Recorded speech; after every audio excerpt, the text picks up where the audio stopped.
Olá, tudo bem? Vamos estudar juntos hoje mais uma lição, lição de número 11, que tem como título O Cristão e o Trabalho. O verso para memorizar está lá em 1 Coríntios, capítulo 15, verso 58, que diz assim: Portanto, meus amados irmãos, sede firmes, inabaláveis e sempre abundantes na obra do Senhor, sabendo que no Senhor o vosso trabalho não é vão.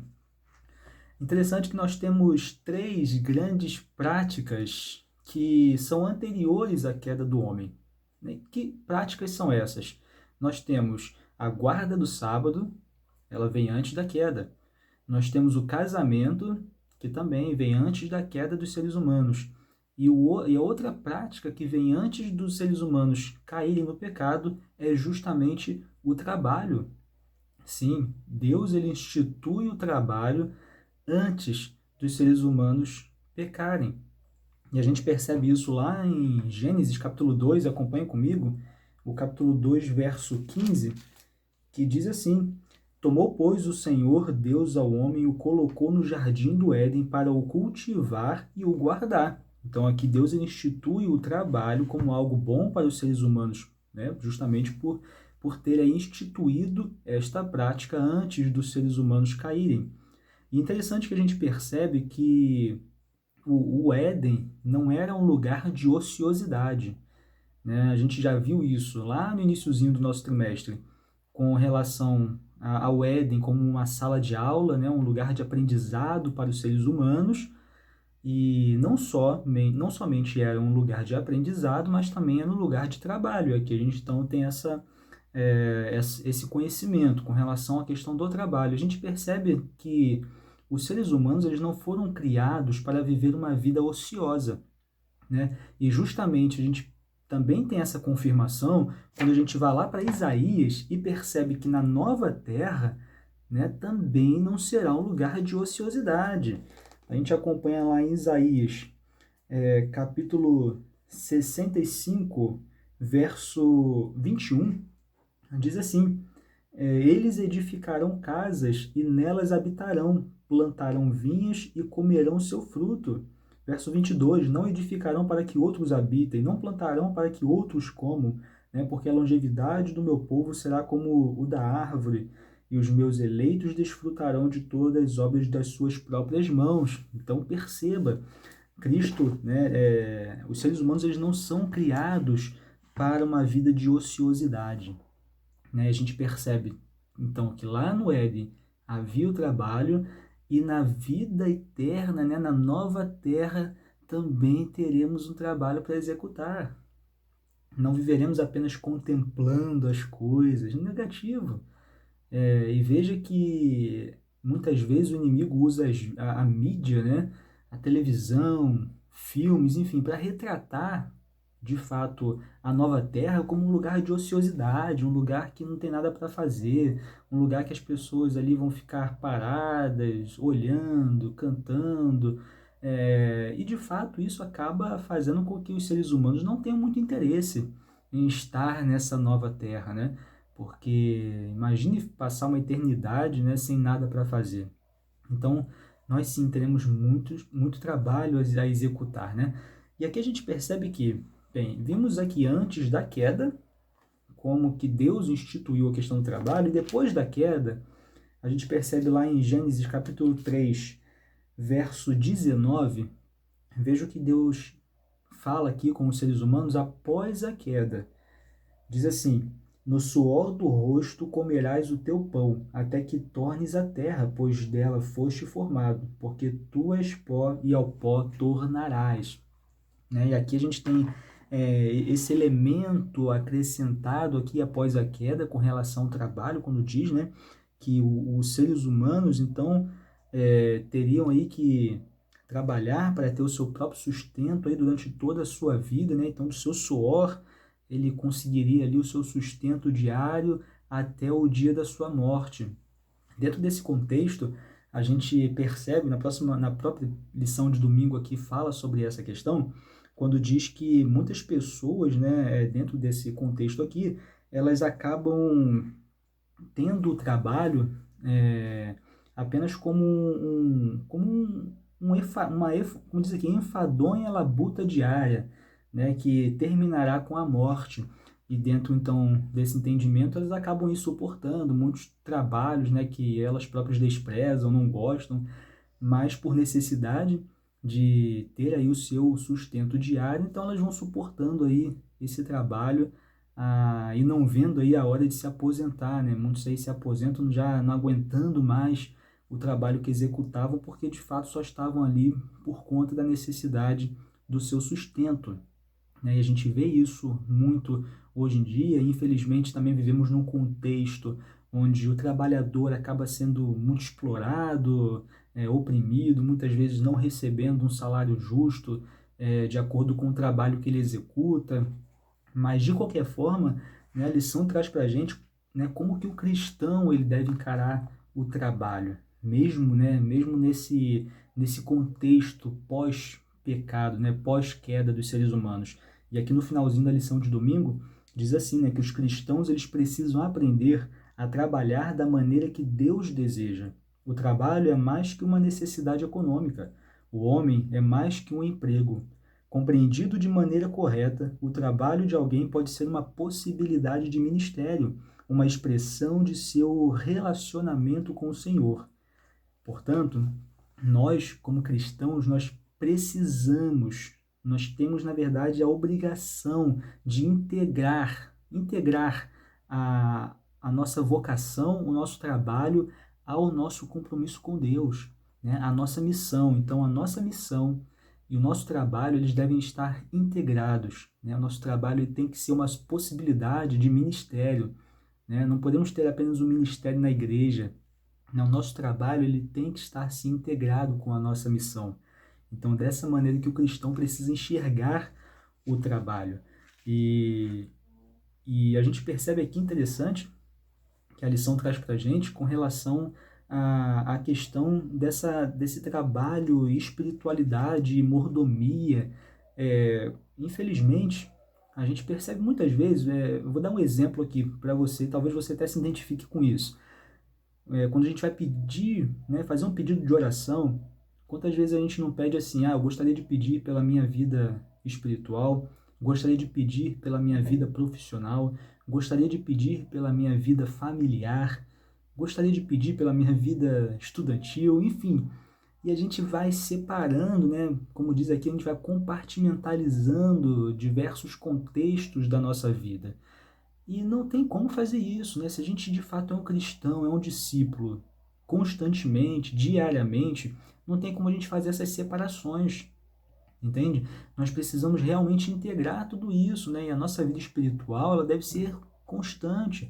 A nossa vida de discípulo, de cristão, ela deve ser todos os dias, em todos os lugares, em todos os momentos, né? Então, tudo que a gente vai fazer, a gente precisa ter essa compreensão, né? Que nós somos discípulos, temos uma missão a cumprir.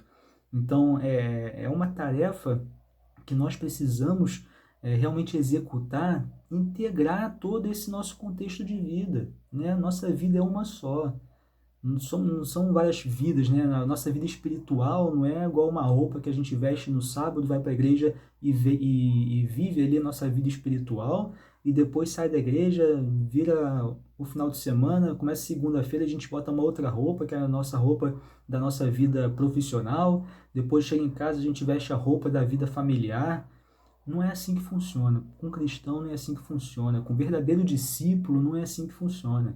Nós precisamos realmente ter constantemente a nossa vida espiritual e os aspectos, todos os outros aspectos da nossa vida eles devem estar integrados, né? E precisamos então ser discípulos de todo momento e compreendendo que todos os aspectos da nossa vida eles devem ter aí essa possibilidade de ser um ministério. E a lição traz para a gente também, a gente vai ler lá em Efésios, o que o apóstolo Paulo fala, também um pouquinho sobre a questão do trabalho, lá em Efésios capítulo 4, verso 28. Abra comigo, Efésios capítulo 4, verso 28. Ele diz assim: aquele que furtava, não furte mais, antes trabalhe fazendo com as próprias mãos o que é bom, para que tenha com que acudir ao necessitado. Veja que aqui ele traz mais uma função do trabalho. Nós precisamos trabalhar para ter condições de acudir àquele que necessita de ajuda.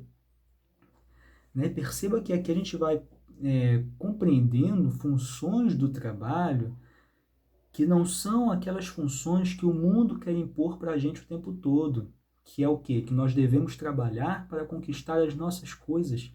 É isso, de uma maneira egoísta, trabalhar para mim, gastar tempo comigo, né? Utilizar o tempo que eu tenho, a habilidade que eu tenho para eu conquistar.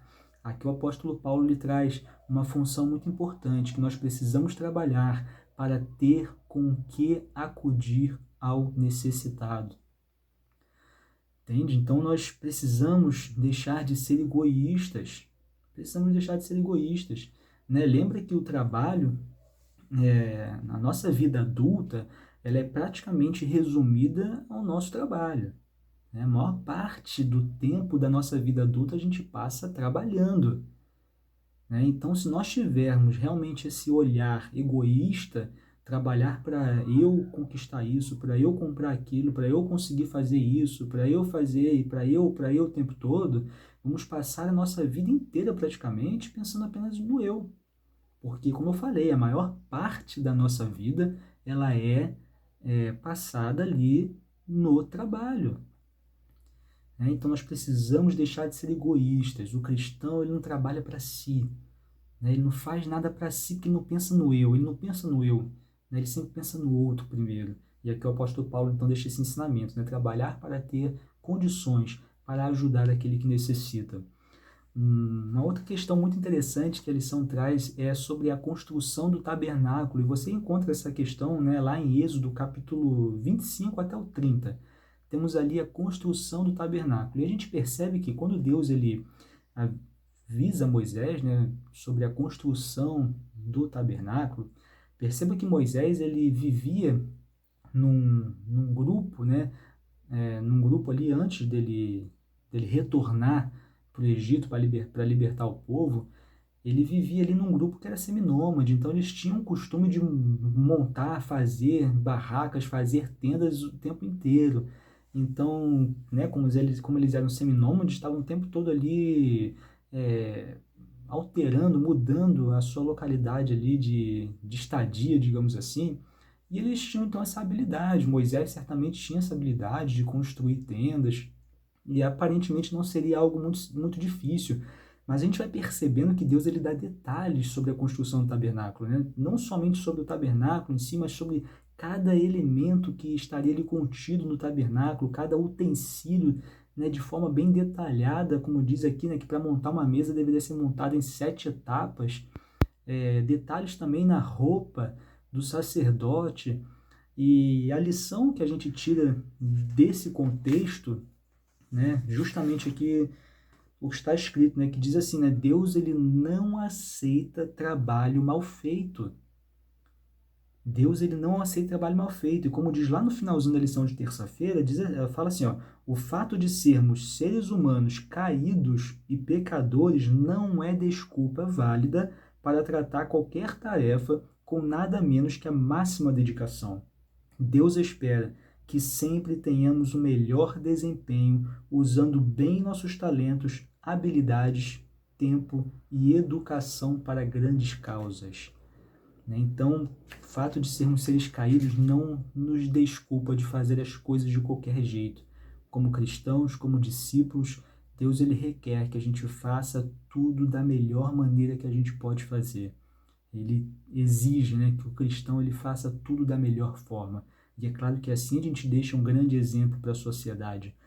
E para finalizar, a gente percebe que lá em 1 Coríntios, né, lá em 1 Coríntios capítulo 10, verso 31, de certa forma complementando isso que a gente falou agora,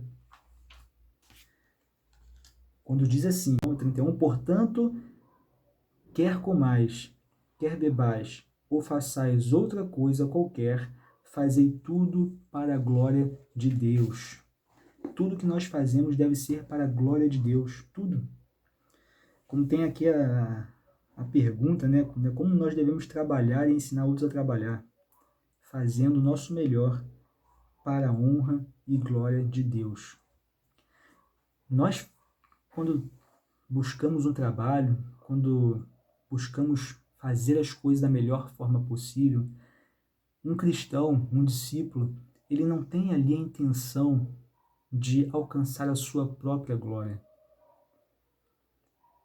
Infelizmente, a sociedade impõe para a gente certos princípios, certos conceitos, e um deles é esse, que nós precisamos alcançar a glória aqui nesse mundo, alcançar um patamar importante, onde nós seremos respeitados. Perceba que eu não estou dizendo que nós não podemos alcançar determinado patamar em nossa vida. O que eu estou dizendo e o que a palavra de Deus fala para a gente é que nós precisamos fazer para a honra e glória de Deus, não para a nossa própria glória, não para a nossa própria honra, não para sermos bajulados, digamos assim, pelas pessoas, mas para a honra e glória de Deus. E que nós então possamos ter esse entendimento, possamos ter essa compreensão, que quando nós formos então fazer qualquer coisa, e aqui a gente falando especificamente do nosso trabalho, que nós possamos fazer para honrar e glorificar o nome do nosso Deus.